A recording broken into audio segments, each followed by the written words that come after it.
Hello, everyone. This is a bit different. We've actually got the intro music this week. It's just this echo is going to kill me. It's Tuesday at 8 o'clock. It's episode 54 of the WPS Society, and we have other people with me. Hello, guys. Hello. We are live tonight on Facebook, Periscope, Twitter, YouTube, and Twitch, and also on the Bear at the bear.live and the Bear app and Get Me Radio. This is a little bit of a test stream to see soft launch. Yeah. Beta test. Yeah, beta test. That is exactly right. Or a beta test. A beta. You're sacked. We won't stand for that kind of nonsense around here. Good job. And here on the show this week, you have Albert Galpin. That's me. Hello. We also have Roy Collins. Hi. and we have Darren Saunders. Yeah, Hello, we do. Anyone else can get involved as well if they want, really, to. Let me just share the invite in the chat. So if you're watching the video version of this, whatever version you're on, you should now have a comment underneath with a link. Click that link. You can come and jump into the show if you want. Alternatively, use whatever system you're watching on to drop us a comment, and we can read them out as we go through the show. So if you've got anything to say about the stories or anything you want to jump and say, do it. Absolutely do it. So, this week's show, we are going to play a game called Hair or Chair. And then the winner of that game gets to pick the story of the week from this week's weirdest news in the weird week that was. So that's what we've got lined up today. Because this is a test for the radio as well, we are going to try and stop dead on 9 o'clock. Or at least stop the radio stream at 9. You never know. We might do extra time on the video. Yeah, we'll do your little games at like 11. Yeah. Yeah. We'll try and get all the stories wrapped up by 9 o'clock. That's what we'll try and do. Hence us actually starting on time today. Dead on 8. Right. So how is everyone? All good? Yes, I'm still reeling from 4 Seasons Total Landscaping. It's been my favourite thing. For the rat drop one. Yeah, you can do that I now. saw that, Yeah. I don't know how to do that with this setup. This isn't No. Zoom. You can do it on Yes. Zoom, which I sure will there's need a to way. try at some point. Don't think the kids will get it, but Just you know. get an email. I don't- to tell me you know. I am currently live. I know. Let's be honest. We're not dealing with. We're not presenting for the kids here, are we? That is true. There aren't any kids listening to this and going, "Yeah, man, this is." I don't know what do kids say these days. They don't say fruity anymore, do they? I honestly don't know. No. You know, I made it a policy really, really sort of beginning of my teaching career, which I wouldn't try and be down with the kids. I accepted that would never happen or work. So I have no idea. Yeah, no. Did they say whack and fly these days? I don't know. I don't think you've ever said that. Swell. Swell, yeah. Jeez, sir, that's swell. Right, yeah. No. Man, I'm really leaning into being old. Go full old. Mm. Yeah, so we're going to start with a quiz. It's a little quiz, like I said, called Hair or Chair. The rules are simple. I am going to read out a name, and you have to tell me, is it a hairstyle or a style of chair? Hair or chair? So we've got 10. Whoever gets the most is the winner. If it's tied at the end of 10, I do have tiebreakers because I'm actually prepared. Are we doing this one at a time? We could do. Penalty shootout style. Yeah, that's a good idea. Okay, we'll start. What's a then. penalty shootout? Oh, You're about to see.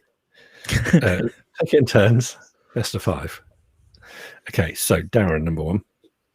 You've got wingback. That's a chair. It is a chair. Goal for Darren. First for Lloyd. Page boy. that's a haircut. It is indeed a haircut. Yes. Back to Darren. Tonsure. Ooh. That's a chair. It is not. It is a hairstyle. No, it's also a chair. It depends on if you want to sit on the person's head. I suppose, yeah, they could have that as every answer. Lloyd, your next one. Fiddleback. I'm going to go chair. And you would be right. Back to Darren. 4. Conk.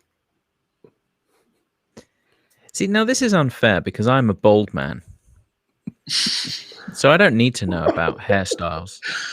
It'd be like asking me... Look at this, right? Does this look like someone who knows anything about hairstyles? Right, but you have the ability to have these hairstyles. It would be like asking me, is this person a striker for Manchester United or not? I don't know. I have no functioning knowledge of football strikers because I don't need to know. Anyway, with that in mind, I would say this is a hairstyle. And you'd be right. You see, I know everything about hair. Lloyd, your third one. Rex. Chair. It is a chair. Oh, It Rexy, is you're a so chair. sexy. We move on to Darren. Sweetheart. That's the name of the thing. I'm not just talking to you. Darling. Hello, sweetheart. Oh, now I'm thinking. Hair or chair? See, I'm thinking of a love seat. So I'm saying sweetheart is a hairstyle. It's not. It's a chair. God damn you, chairs. I don't know anything about chairs. What do I need to know about chairs for? I'm active. Well, I stand up them. all the time. Next one for Lloyd then is ducktail. Woo! I was thinking, We all just I'm going to dignify that one. I think it's hair. It is. And then the last one for Darren, falera. Or falera. Chair. It's not. It's hair. Good Lord.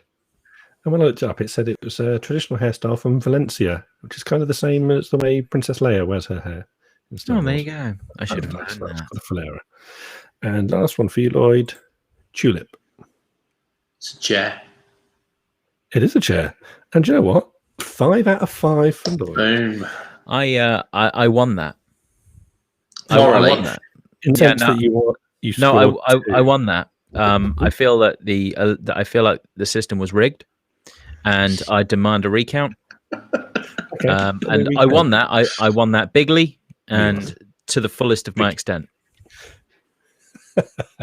It's all right. I'll Okay. take my congratulations.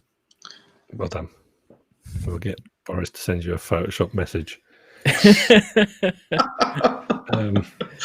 Did you see that? Yeah. Yes. Unbelievable. Is it though?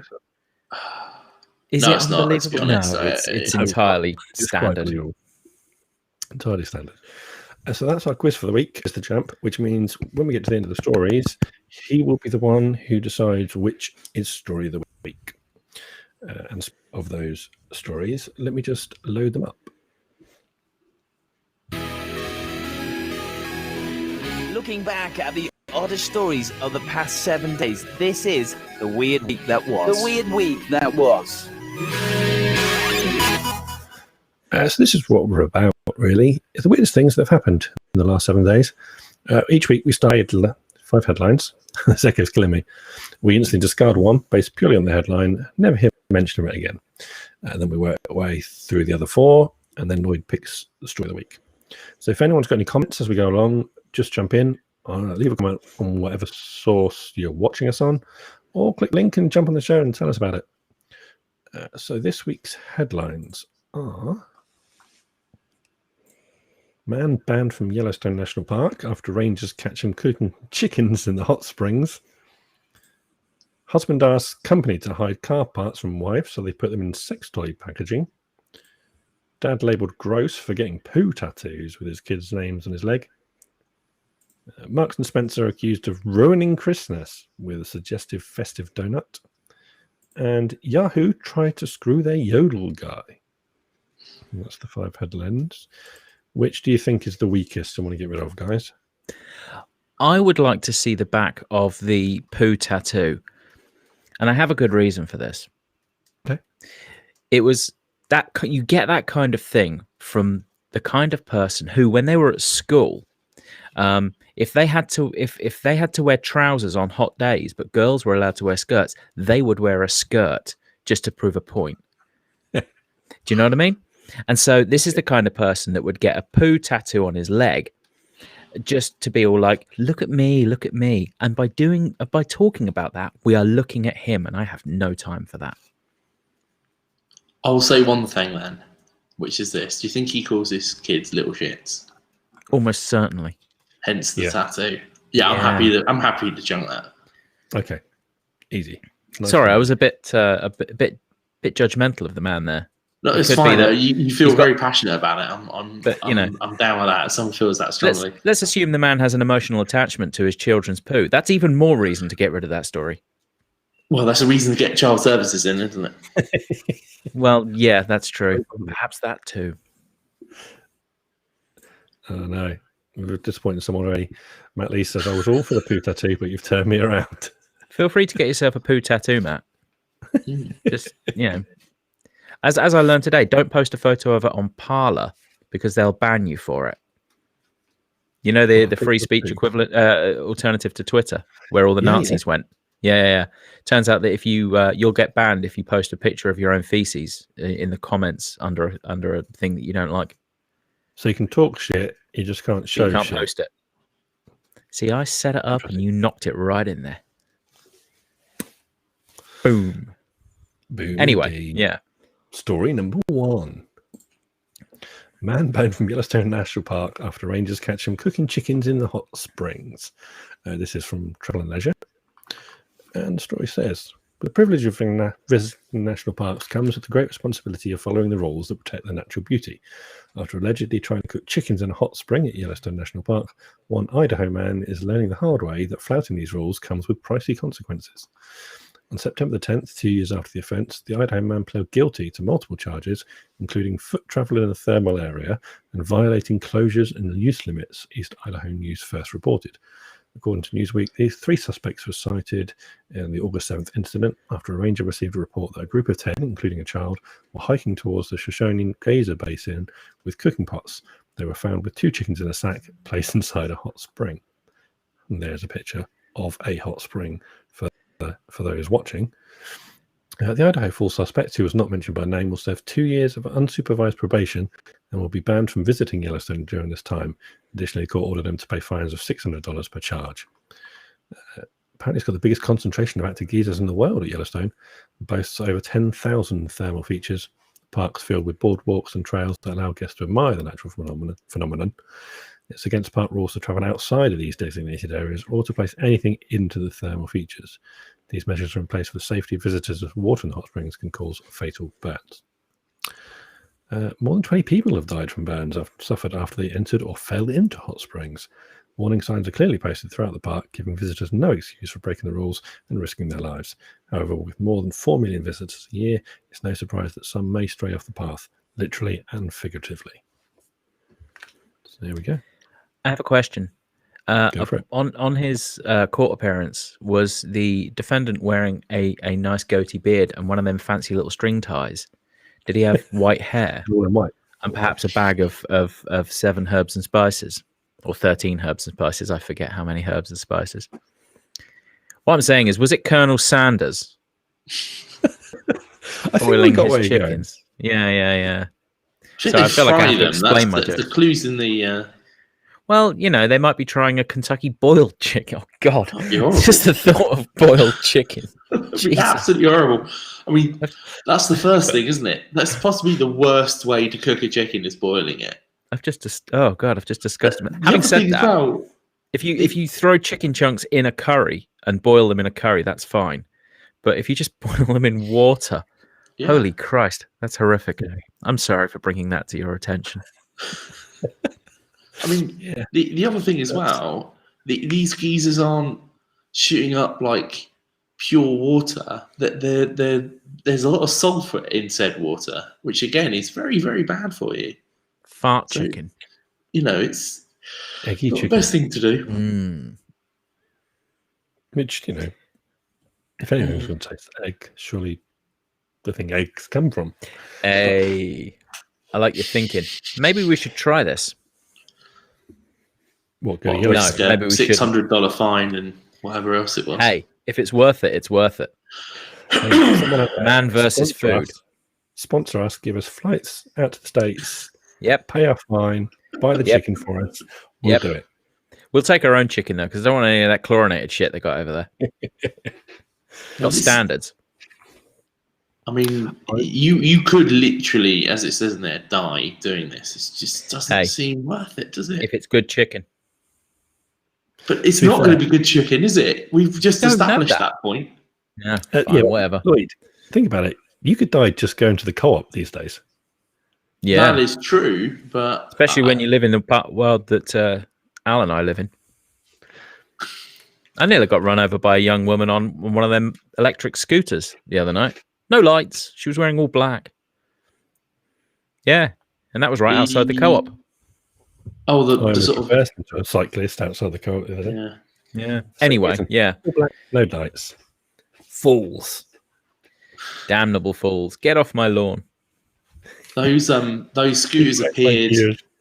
out of nothing one day in Bucharest, and I was texting going, "What the hell are these things?" And friends like, "Yeah, where have they just come from?" I literally apropos nothing. It's like they were all issued to young teenage boys with tracksuits. Yeah, I mean, it's interesting. You see people here in Bucharest on the roads, and the roads of Bucharest are exceptionally dangerous because people here cannot drive to save their life. You know, they have driving tests here, and it's kind of like this. When I tap the dash, I want you to go across 2 lanes with no signalling, bang, and they'll do it. So the people who are going on these scooters on the roads, I think, are either mad or they do want to die. How did we get from sulfurous chicken to micro scooters? I don't know. We This made that podcast leap is somehow. Amazing. It's my fault for mentioning the co-op. Yeah, it's your fault. You're supposed to lead this It's nonsense. not. It's not Yeah. it makes change. It's not your fault. It's Yeah, supposed to be well, on yeah. time as well, Alan. How is it supposed to happen if we go off on tangents? It's true. Yeah. First word tonight. We've got to be on time. We will try and be on time. I'm shut up now until, Yeah. What it's is probably for the best. it? There we go. Yeah. Eat the dead air. So, story number 2. We'll move on to story number 2, which is this one, which is in Lad Bible. Husband asks company to hide car parts from wife, so they put them in a sex toy packaging. There's a picture of said packaging for those who are watching. It says on top, if they've blurred it out, but it does say model Flamingo Mandingo and Goliath's Balls Deep Edition. It says company selling has revealed how they helped a customer hide his latest order from his wife by making it look like the package contained male sex toys instead. Gizfab explained how their customer said he would rather come out of the closet than let his wife know he'd spent more money on parts. As a result, the business in Skegness, Lincolnshire, decided to help cover the customer's tracks with a very X-rated disguise. Company shared images showing the order plastered with explicit images of male sex toys on the side of the parcel, and on the front are 2 stickers that read, "Contents Male Massager."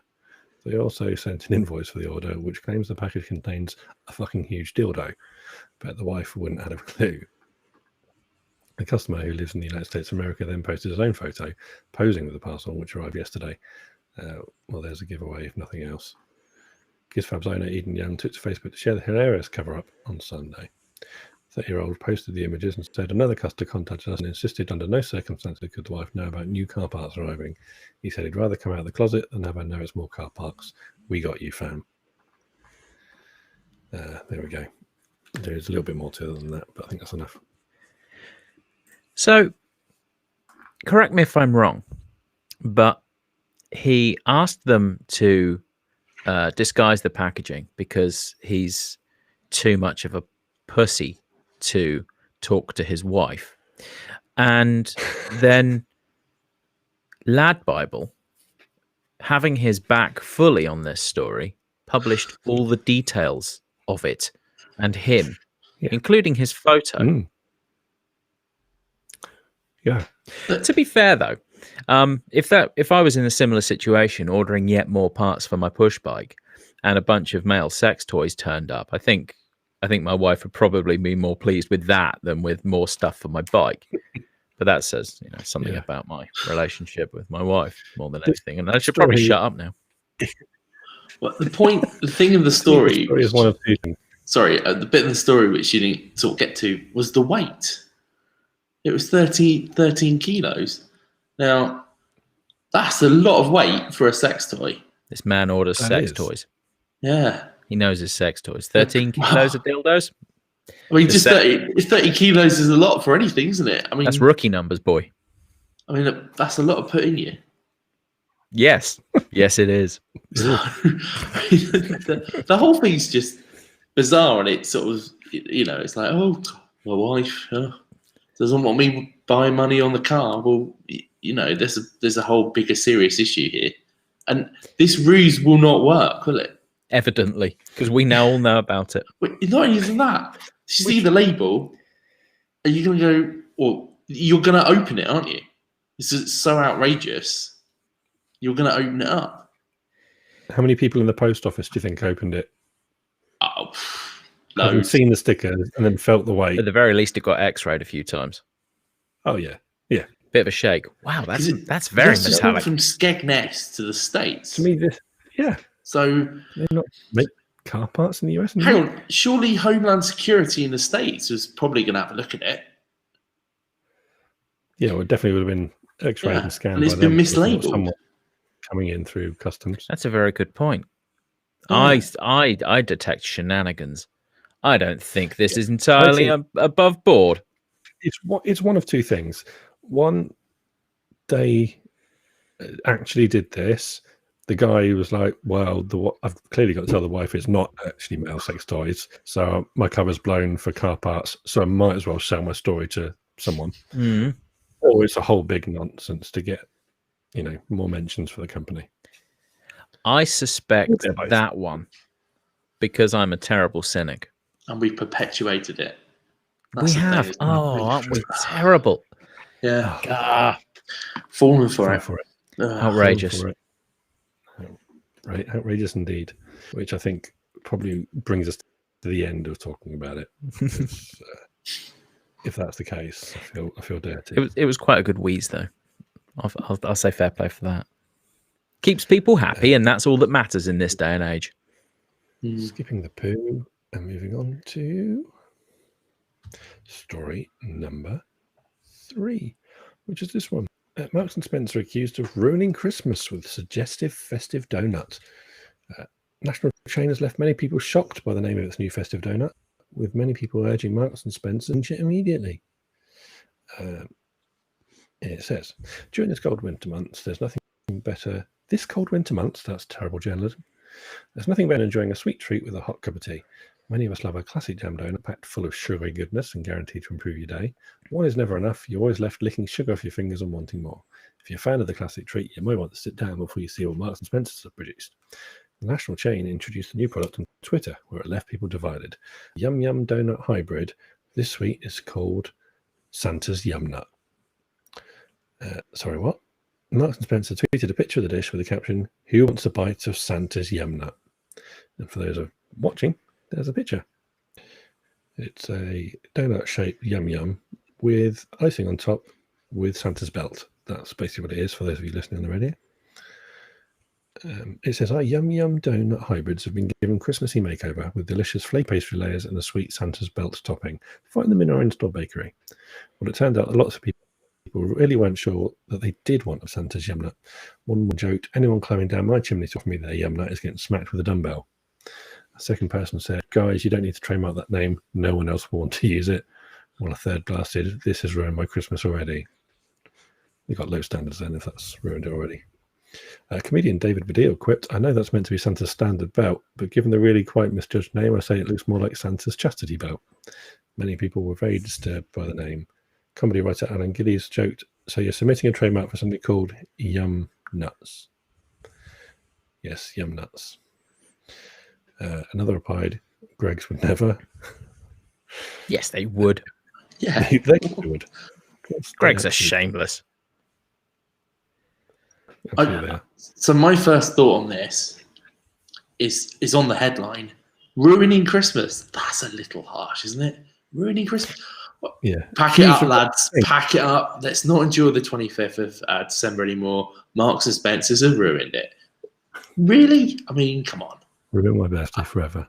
It's clearly someone was workshopping this at Marks and Spencer's and just went, yum. Oh, the yum cakes nuts, donuts. We'll put them together. Yum nuts. Yeah, that works really well.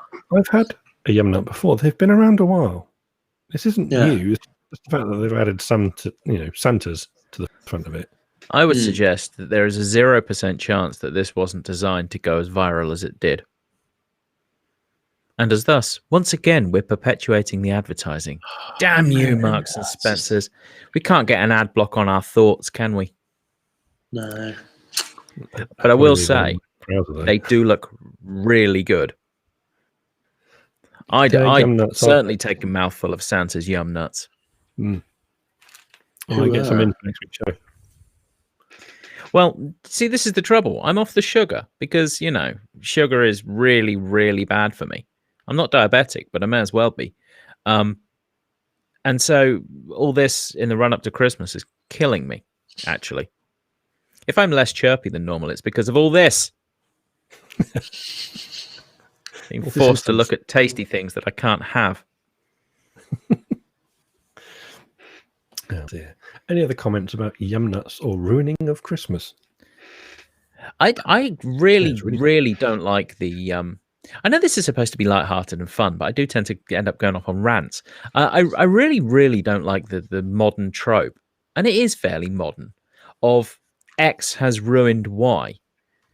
Like, when the Ghostbusters movie came out, the new Ghostbusters movie, and everybody was like, oh, this has ruined Ghostbusters. No, it hasn't. Ghostbusters is still there, you pissy man baby. Yeah, you can go and watch the original Ghostbusters, and you can watch the superior Ghostbusters 2.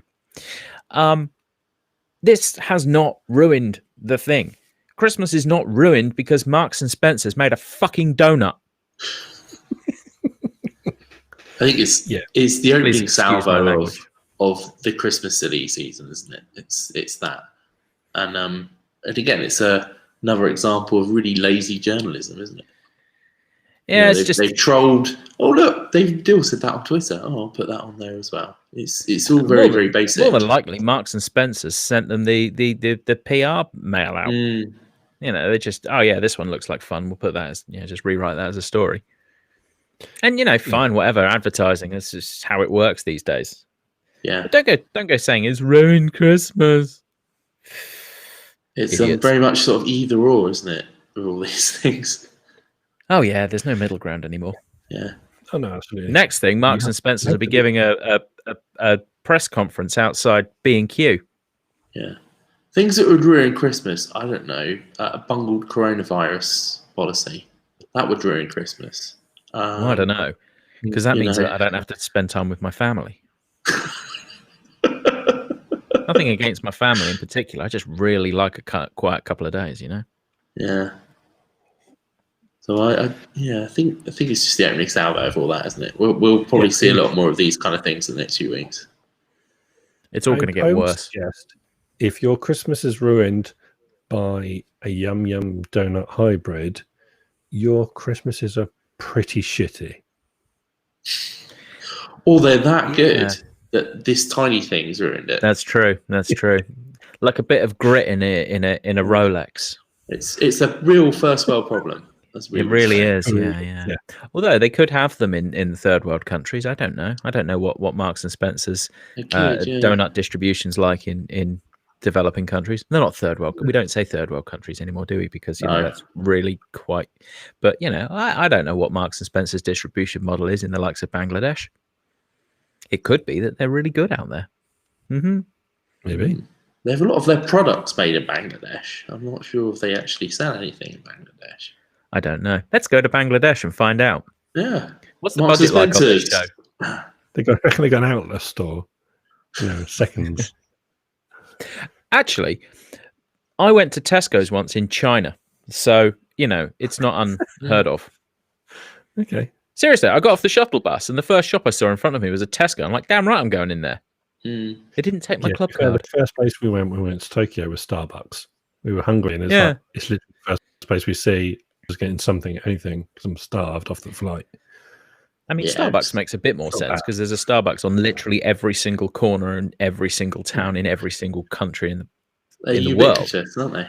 Yeah. Although, fun fact, in Vietnam, there is one Starbucks in Hanoi, and people only go there as a novelty because Vietnam's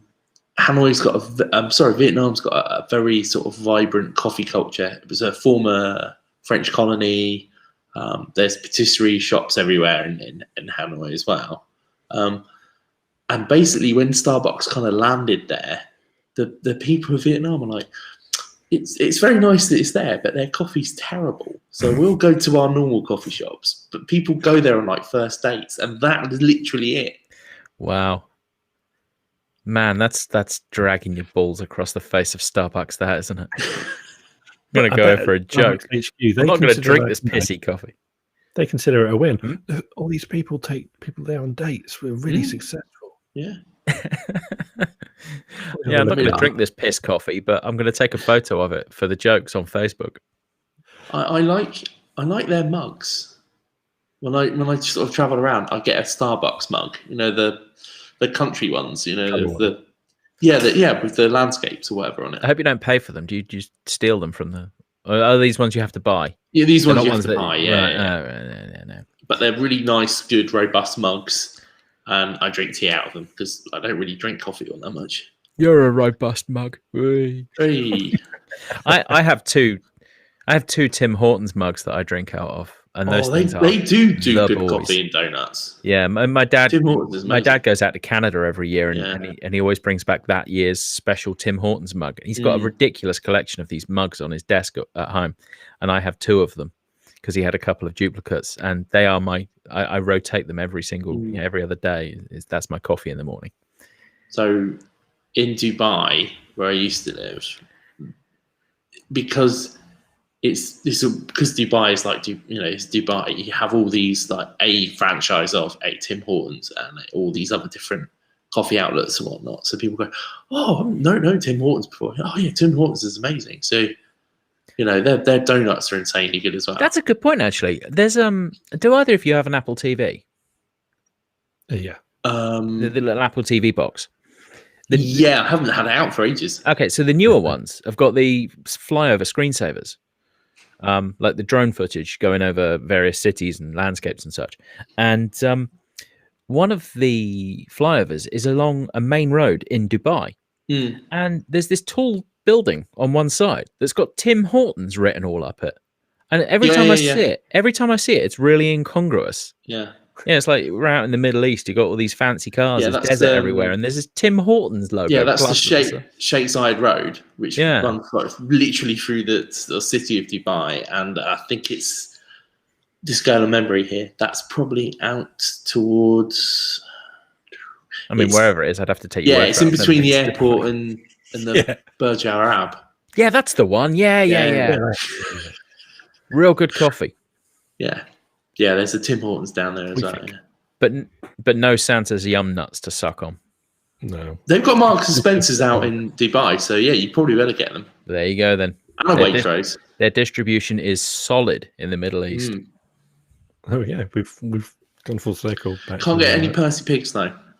I'll leave that there. That's ironic because there's no pork products in a Percy Pig. It's just because it's a pig. Thing. It's shaped like wow, that's a really. I hadn't thought of that. Would you can get pork in Dubai? Would something be non-halal because it's shaped like something? I think it's discretion over being the better part of valor on that one. Well, there you go. But you can get pork in Dubai. So in the supermarkets. Yeah, I know you can. Hey, sorry. I'm so sorry. You can. They've got like these little sort of offerings in the supermarket, and it'll have like above the thing, not for Muslims. And you go in, and it's like a little cave. You go through the door. It's like, oh, look at this! It's all kind of hidden away. Is there a display that's set up to look like Basic Decency in America? There's a little politics for you. Yeah. Not for Muslims. Oh, dear. Yeah. Sorry. Again. It's okay. Don't worry. Yeah. America loops us back round to our last story, because that's where our last story is set today. Story number 4. Oh yeah, I forgot we had one left. Sorry. I'm like a That's right. well-oiled machine. Absolutely. This is the story. It's in Cracked. Yahoo tried to screw their Yodel Guy. And there's a picture of said Yodel Guy. It says, you can almost certainly recite the famous Yahoo, all those late 90s, early 2000 Yahoo commercials, but you probably never given much thought to the guy behind the Yodel. Obviously, from that, it wasn't me. Probably just some random voice character squeezing in a jingle between phone sex gigs, right? Nope. Wiley Gustafson is the real deal, an honest-to-God kind of Montana cattle ranchers, and probably the most successful yodeler in the world. So while you were playing video games, Gustafson was studying the art of the yodel. Hours and hours a day, he studied it. He's written 2 books on the subject. Somehow I've not got it all out in the first. By 13, he'd perfected the many varied styles of yodeling that apparently exist. At 25, he moved to LA to try his hand in the music business and quickly became the advertising industry go-to yodel guy, appearing in commercials for everyone from Miller Lite to Disney. That's all to say that when he got the offer to record a one-off regional spot for some tech startup, it was just another job to him. He spent about 10 minutes laying down dozens of different yodels and accepted his payment of $590.38, which wasn't unreasonable for a single reasonable regional commercial. When he heard his yodel during the Super Bowl, though, he started to say he'd been ripped off. Sure enough, it started appearing everywhere, which was not cool. If he'd agreed to a national campaign, he would have entitled them to some hefty residuals instead of one triple-digit check. He politely wrote to the ad agency about it, and they responded by sending a single additional check of $590.38. So he sued them for $5 million. He eventually settled with Yahoo for an undisclosed sum, somewhere between the $590 and $5 million. But whatever it was enough to cover his cowboy dreams. He was free from the necessity of supporting himself as a touring musician, spiffed up his ranch, and even got inducted into the Montana Cowboy Hall of Fame, which apparently is a thing. Basically, he's living the life exalted by every country song, all because some rich nerds took him for a dumb hick. There we go. I'm going to assume story, isn't it? I'm going to assume then that his compo payout was $592. Yeah, that thought went through my head. But yeah, that's a hell of a spread. 590 to 5 million. Yeah, it's definitely one of those. Somewhere in there. There's a lot of numbers in between there. Yeah. So what we've learned here is that Yahoo are a bunch of shits. Does anyone still use Yahoo? I have a Yahoo email address that is still my backup email to my Gmail address, just because I never got around to changing it, which is a real pain in the ass if I ever need to send the thing to. That's literally the only time I ever log into my Yahoo account, which I set up about 20 years ago. Days of GeoCities. It's still knocking around the email. Never used it. On the subject of GeoCities, this week's 99% Invisible is all about GeoCities, and it's magnificent. I was about to say the same thing.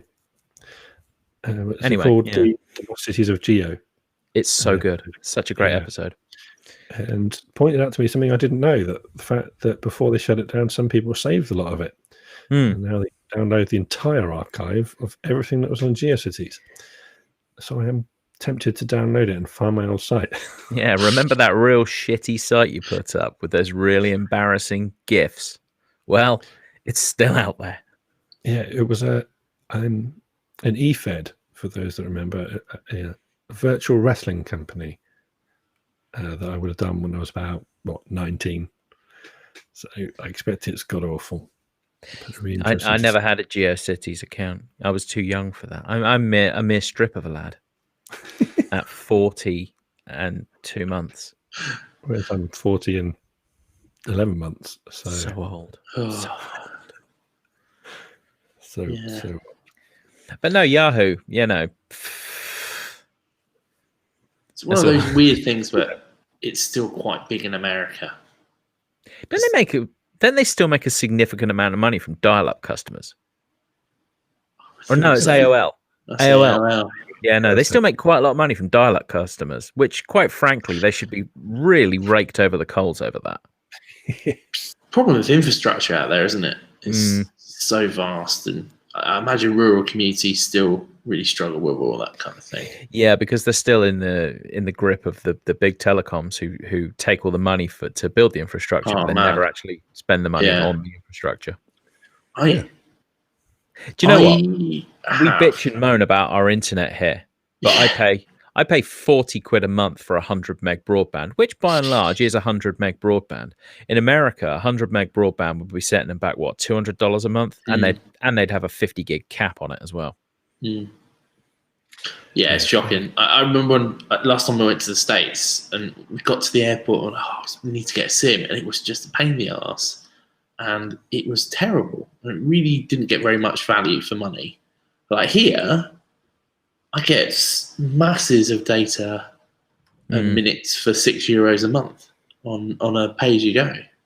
And my internet is, I get very good data and speeds and etc. It's like £9 a month. I could probably download the entirety of Yahoo on my data plan. Yeah. And it would only take a few minutes because there's nothing on there anymore. No. Didn't they get bought out by somebody?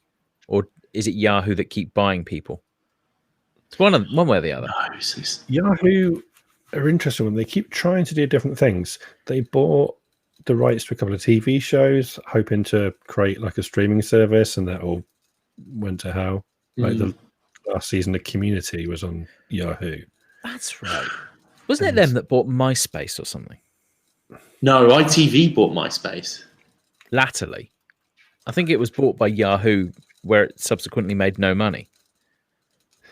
I think it's been passed around a few times, isn't it, MySpace? I mean, it's still going. It's all about... It is still going. I learned this the other day. I was genuinely amazed. It's still where a lot of musicians post, isn't it? Yeah. Yeah, I don't know why. Well, I think because originally that's kind of what made it kind of big originally, isn't it? Like Lily Allen posted on there and was picked up, and quite a few other artists from sort of the mid-noughties kind of were on there and got picked up. So I think it just became a thing to do there, and it's kind of people in the industry will troll it, and it's a good place to sort of put all that up.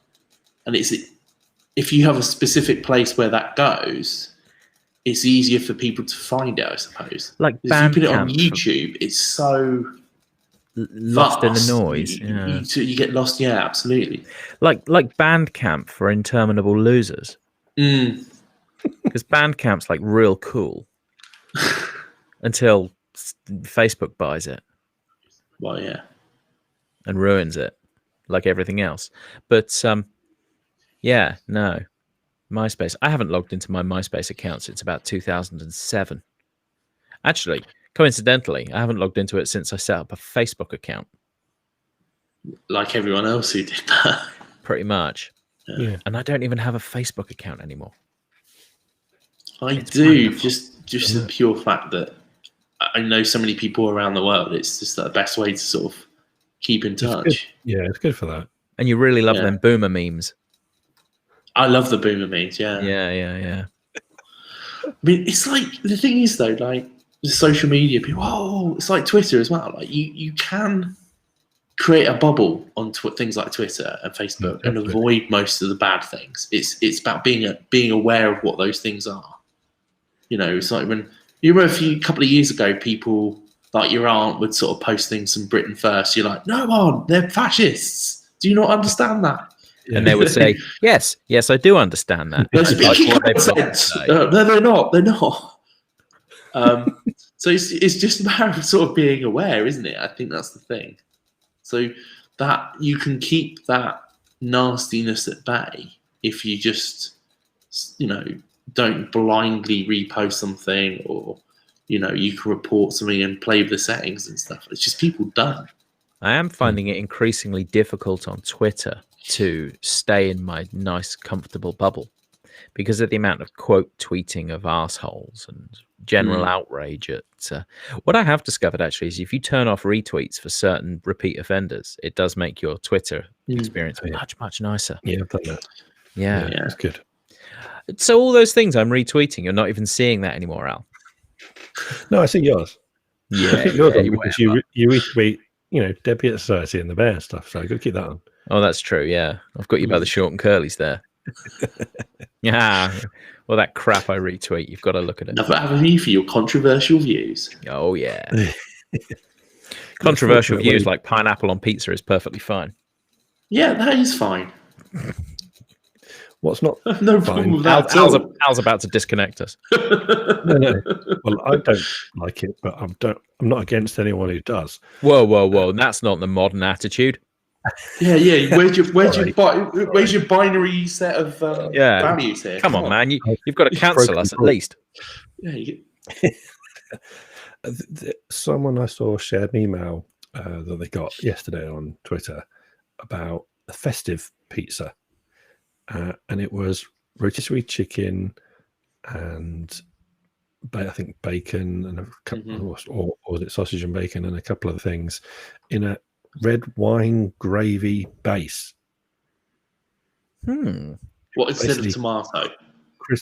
Christmas dinner pizza, basically, but with chicken instead of turkey. 2 questions.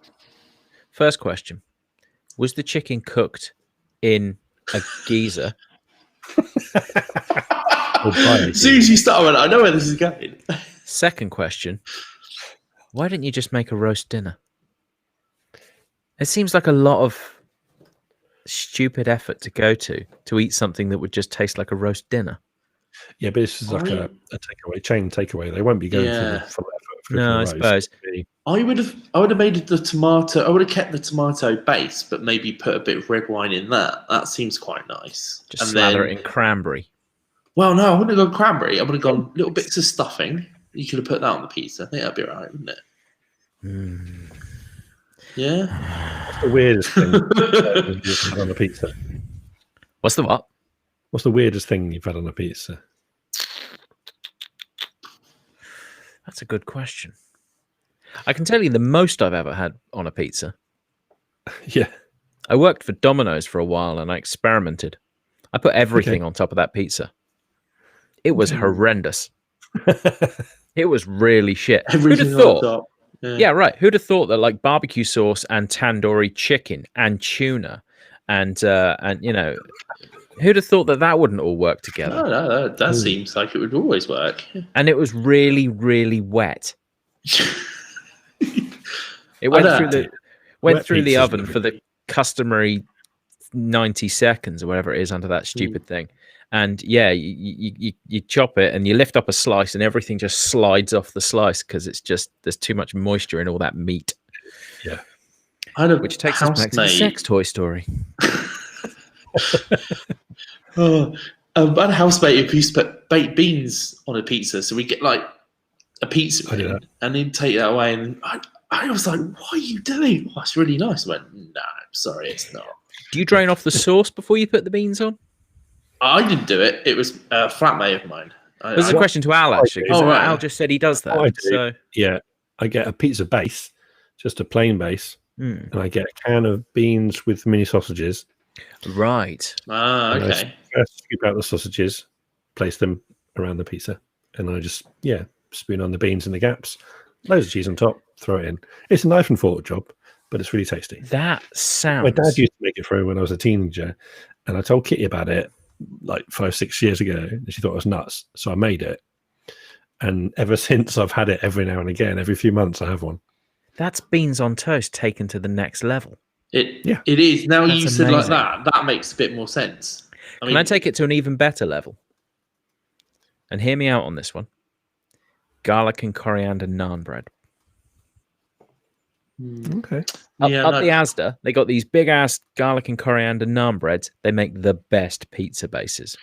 We are, I think, tomorrow after we're having pita pizzas, so we'll do it with pita bread and just tomato puree. Why don't you calzone it? Your hot dog one. That would work really well. Bean calzone. Yeah. Take it to the locale calzone zone. Yeah. Baked bean toasties are nice. Or All hot as toasties are Hades. nice. You have to be very, very careful, but they are like really, really nice. Baked beans and cheese on a toasty. Which Very loops nice. us right back to the sulfur in the geezers. Well, yeah. A lot of We're fart just smells. tonight. You're referring back to the question. I like this. Oh man, it's like people think this thing's thrown together. Like we don't discuss any of this before we go on air. Obviously, it's minutely planned. Yeah. It is planned minutely. Anyway, Yahoo, yeah, what a bunch of shit. What a bunch of rats. Stealing the man's Yodel, giving him somewhere between $590 and $5 million. Somewhere. I'm guessing it wasn't 592 if he managed to remodel his ranch, unless by ranch he means like a toy ranch or something. He got $1 million or $2 million, I would have thought. Yeah, Yahoo can afford it. Yeah, they weren't affected by the .com bubble, surely. Yeah. Right. So that's all of our stories. So I'll mention the headlines again. And Lloyd, you get to choose which is our story of the week. So we had a man who was banned from Yellowstone National Park after rangers caught him cooking chickens in the hot springs. We had the husband who asked company to hide car parts from his wife, so they put him in a sex toy packaging. We had the Marks and Spencer accused of ruining Christmas with a suggestive donut. And we had Yahoo, who tried to screw their Yodel Guy. I'm going to go with story number one. Story Good number choice. The chicken. The chicken in the hot spring. Because God loves a trier. Absolutely. And it's There we go. boiled chicken. Mmm. Can I just loop back to the donut thing? Suggestive festive donut. I see what you've done there. Hey, I didn't see that either. Right. I'm a genius. Suggestive festive donut. Did they not play a Peel session in 1979? Yes. Probably. Definitely. Yes. It's suggestive Christmas donut. I can hear it. If The he'd said suggestive festive 50. We just named a new show on the bear, I think. There we go. Right, we've got the name. Let's flesh it out from there. That's how you do your radio shows, isn't it? That's it. Yeah. Yeah, work it backwards. That's very Partridgean. Yeah. Yeah, but he didn't. Some of the shows Partridge came up with in his show, basically actually happened. Didn't Chris Eubank do some form of? It wasn't youth hosteling, but he did something along those lines. He did, yeah. Or am I dreaming of this? Also, monkey tennis. I mean, monkey tennis seems like a shoe-in, and the Far East Japanese TV now. Infinite Monkey Cage. No. Is there not a podcast called Monkey Tennis? I'm Probably. Sure. Actually, is it an Alan Partridge podcast? I think it might well be. Yeah. But anyway, that kind of thing. Surely that's been on Japanese TV. Mm. Yeah. They love it. And they got monkeys. Yes, Plenty of Tennis monkeys. is the Alan Partridge fan podcast. Yeah, there it There is. we go. I've just broken one of the rules of the show, which I think a rule that I never mentioned to you guys because we've never done it. Back in the old days with the OG crew, we used to have a rule. So if someone came up we weren't sure about, we just had to make up the answer without resorting to Google. That seems perfectly sound, a perfectly sound idea in this day and age of the internet, and its contained truths. Absolutely.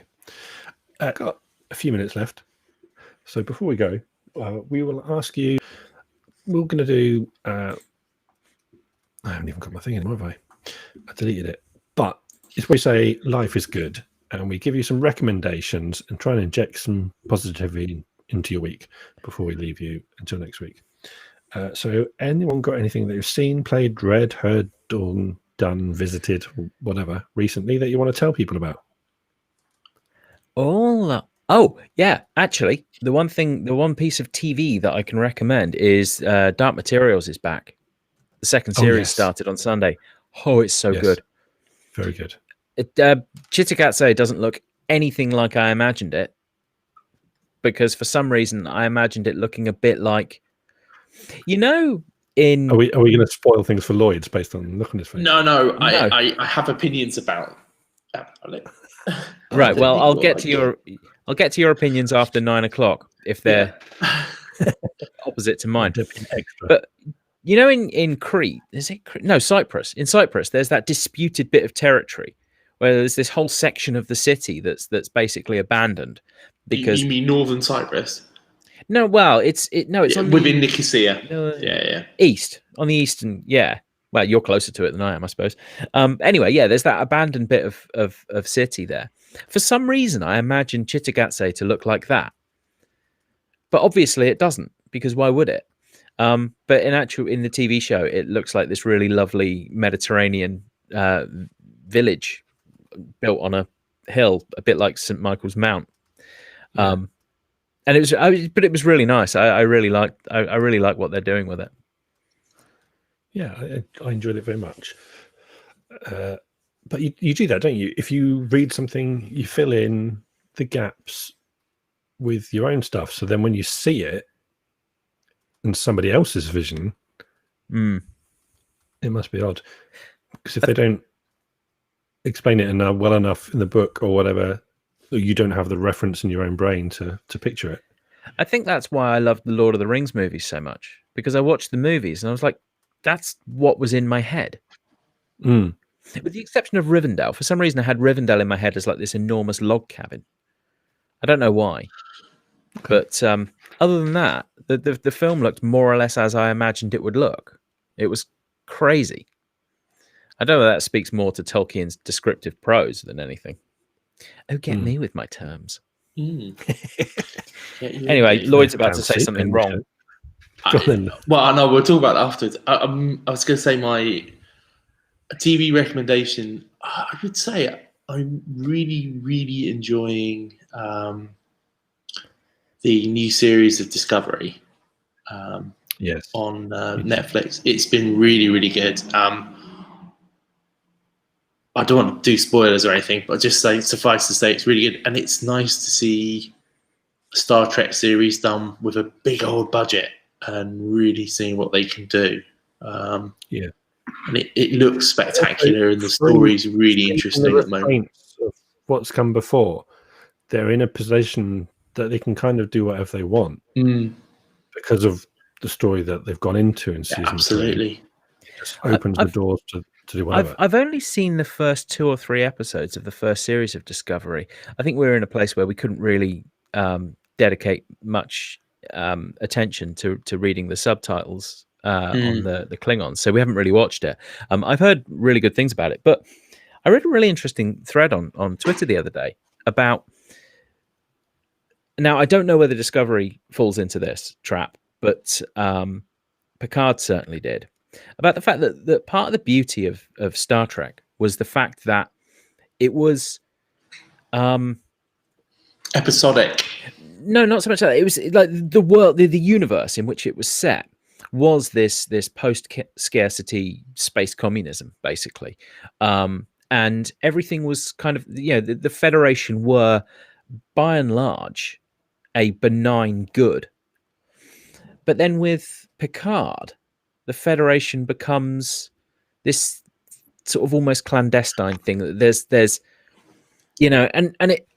the attitude, it's gone from being this sort of genuinely forward-looking, hopeful, universal show to the same kind of conspiracy thing that you get from. So I see what you're saying, and I agree, but I think the reason for that is that sci-fi, and I would say good sci-fi, reflects the society in which the sci-fi is being written, if that makes sense, and it fits the kind of mood of the time. So if you take something like Picard or Discovery, I think there's 2 things about it which sort of make it not quite like Star Trek it was before. I think, and actually there's 3 reasons for that. Now I think about it. Number 1, that we live in a time now where post-globalization, or sort of fast globalization, because I have a whole other thing about that. We live in a sort of a counter move to that today. So if you look at the stories of that, the universes which they're set are much more sort of suspicious of big organizations. You know, if you take the Federation, you can put it like the UN. So when Star Trek was first devised, you know, we lived in an internationalist world. It was much more hopeful. Now we live in a much more cynical, less hopeful time, and therefore the writing kind of reflects that. I think the other thing as well, if you look at television, the way it works today, because things are streamed, we have big arc television narratives.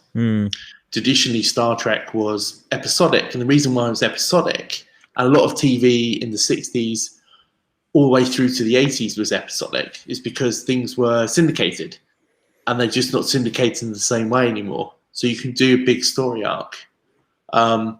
You saw that change happen, I would say, with Deep Space Nine, because they had massive story arcs in series 4, 5, 6, and 7. So you sort of saw that happening there. So it's not traditional in that way. The series that they've got in the pipeline, which will go back to that because there's a bit of demand for it, is going to be a series which is going to be called Too Boldly Go, which is going back to the Enterprise, but under the command of Christopher Pike. Because that character was so popular in the last series of Discovery, and they really liked the vibe of the redone Enterprise, that there was like, oh, we could do that. And so they're going to do that episodic kind of thing, more hopeful kind of thing in them, and then have the kind of grittier stuff in Discovery and whatever they do with Picard. I really poked the Trekker here, didn't I? You did a bit, sorry. I think we put a pin I in like it sci-fi because sci-fi is really good at sort of doing that. Anyway, sorry. Yeah, we'll put a pin in it there. We'll come back to that. We'll circle back to that in a sec. It's just because we've hit 9 o'clock, so we're going to say goodbye to the radio now. We'll be back next Tuesday, same time, 8 o'clock, for our first proper show on the Bear. But we will continue on the video in just a second.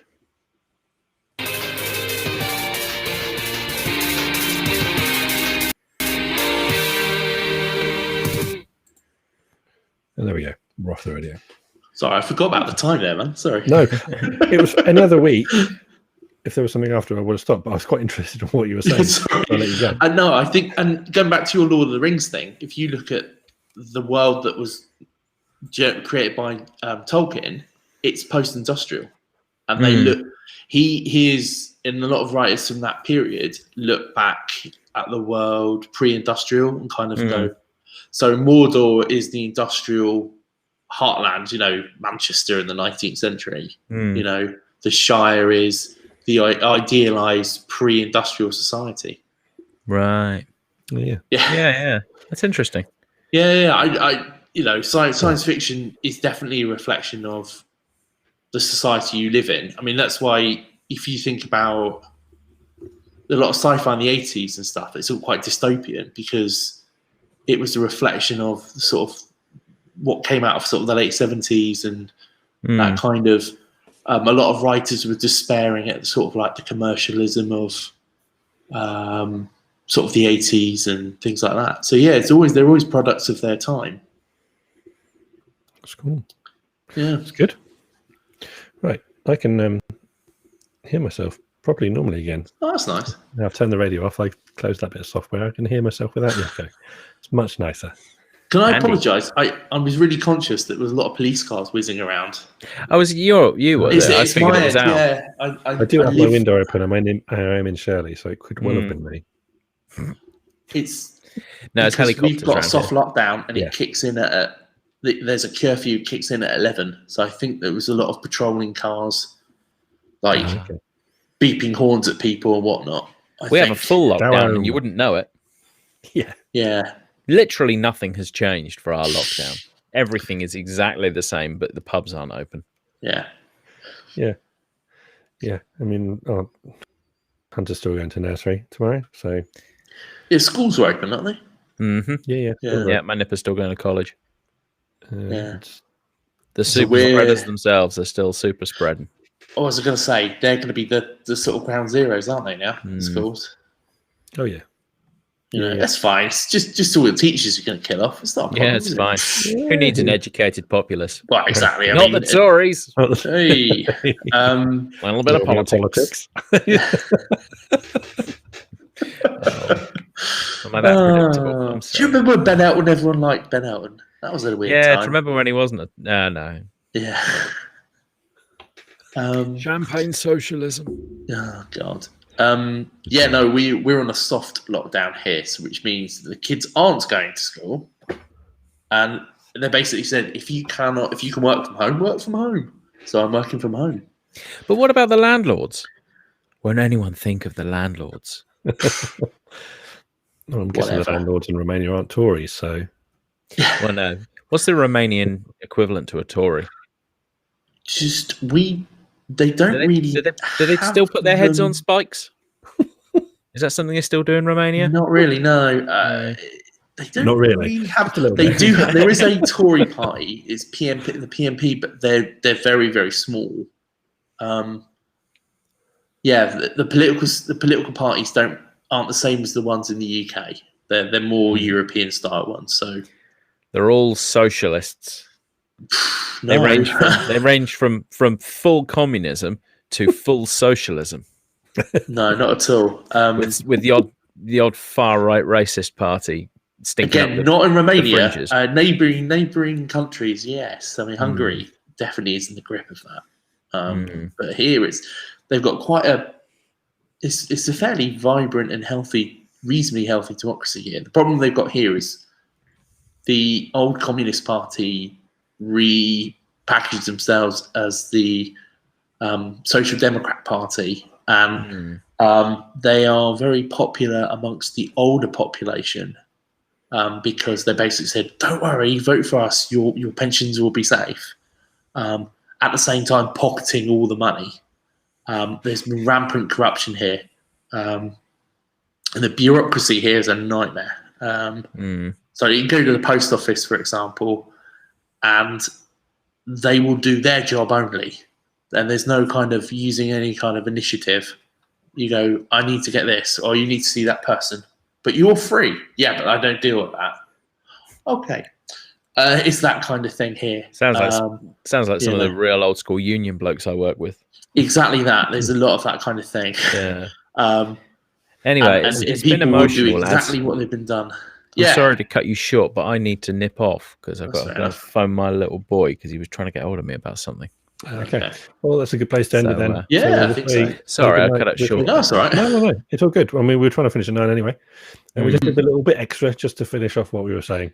That was a little Patreon extra for the live viewers. Yeah. You can all give me a tenner now if you want. There for you.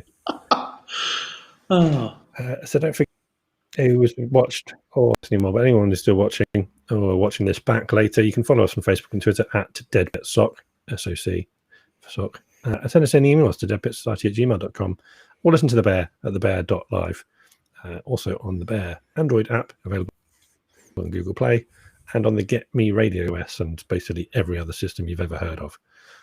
And we launch there on next Monday, the 16th. So we'll be back on the Bear full-time from next Tuesday.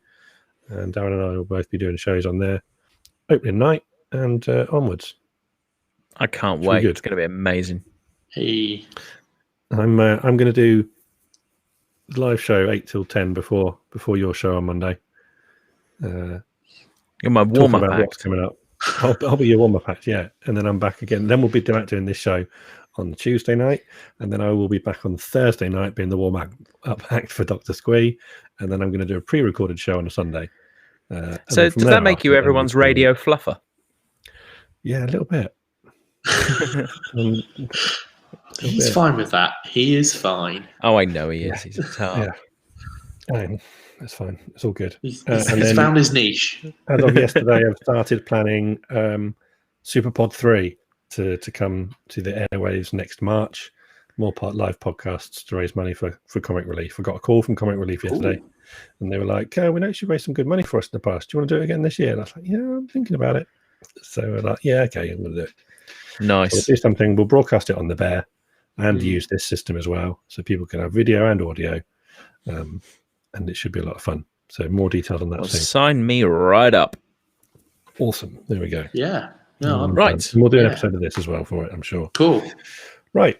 Thanks so much. Can you just Yeah. hang around on the Superpod? So I just hang around at every show for like Yeah. 12 hours. It's like a bad smell. Yeah, why not? Look a day Pass off me and around stink like up the joint. The podcast whore I am. And on that note, Hey, I'm the only podcast whore around here. Yeah, sign up Don't for you that be one. coming in on my patch, boy. good night all. No, see you later.